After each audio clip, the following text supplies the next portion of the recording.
Hello class 10th students.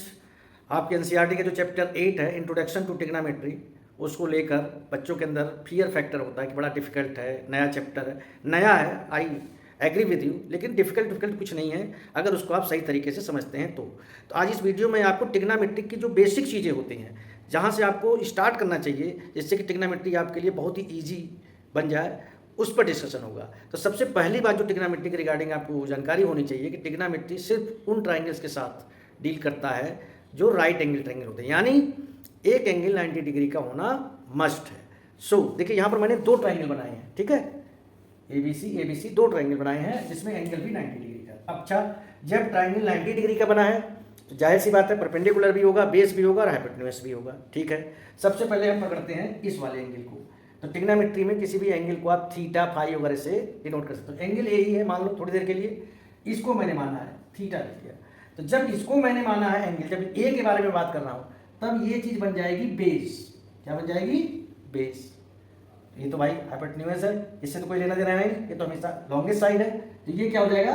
Perpendicular. ये बात आप सबसे पहली बात आपको यही समझनी है, यही बेस है ट्रिग्नोमेट्री का, कि जब हम एंगल ए के बारे में बात करेंगे तो ये बेस होगा परपेंडिकुलर। अब सवाल ये उठता है कि जब एंगल सी के बारे में बात करेंगे तब भाई ये वाला बेस हो जाएगा और ये क्या हो जाएगा? परपेंडिकुलर। तो आपके समझ में एक बात आ रही होगी कि यार जिस एंगल के बारे में बात की जाती है वहां से दो आर्म आते हैं, किसी भी एंगल को बनाने के लिए दो आर्म की जरूरत होती है, दो लाइन सेगमेंट होते हैं। तो जो लॉन्गेस्ट है वो तो हाइपोटेन्यूज है, दूसरा वाला बेस है। जैसे यहाँ से भी दो लाइन सेगमेंट आ रहे हैं, ये तो भाई हाइपोटेन्यूज है, तो दूसरा वाला क्या है? बेस है। अब इसके आगे की कहानी क्या है? आप एंगल के अकॉर्डिंग बेस और परपेंडिकुलर आइडेंटिफाई करना सीख लिए। एंगल के अकॉर्डिंग परपेंडिकुलर और बेस कैसे चेंज होते हैं, ये वाली चीज आपने सीख ली। अब इसके आगे बढ़ते हैं। तीन साइड है आपके पास, ध्यान देखिए, परपेंडिकुलर, बेस, हाइपोटेन्यूज। अब आप ध्यान से देखिएगा कि इन साइड का जो रेशियो होता है, इनकी जो लेंथ होती है, इनका जो रेशियो होता है, इन्हीं को हम साइन थीटा कहते हैं, कॉस थीटा कहते हैं, टेन थीटा कहते हैं। तो सबसे पहला सवाल आता है कि साइन थीटा किसे कहते हैं? साइन थीटा के बारे में बताइए। साइन थीटा जो होता है, थीटा मतलब किसी एंगल के बारे में बात हो रही है। साइन थीटा, अभी तो यहाँ थीटा मैंने ए को माना है। साइन थीटा होता है परपेंडिकुलर और हाइपोटेन्यूज। क्या चीज? परपेंडिकुलर। यहाँ पर परपेंडिकुलर कौन है? ये है बी, समझ जाना, BC upon AC, perpendicular upon hypotenuse. अब बात आ रही है कि कॉस थीटा किसका रेशियो होता है, किन साइड का रेशियो होता है? बेस यानी AB upon AC, B upon H, ठीक है। तो भाई टेन थीटा किसका होता है? ऐसे ही P अपॉन P। तो यहां पर परपेंडिकुलर ये है BC और ये AB।